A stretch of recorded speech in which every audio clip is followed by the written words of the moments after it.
अगली खबर दिल्ली के बवाना से है। औद्योगिक क्षेत्र में एक व्यापारी की गोली मारकर हत्या कर दी गई।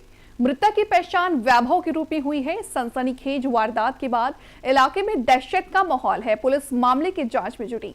प्राप्त जानकारी के अनुसार वैभव अपनी फैक्ट्री से निकलकर घर की ओर जा रहा था। उनके साथ उनके कुछ साथी भी मौजूद थे। इसी दौरान 3 बाइक सवार बदमाशों ने वैभव के पास मौजूद बैग छीनने की कोशिश की। बताया जा रहा है कि बैग में करोड़ों रुपए नकदी थे।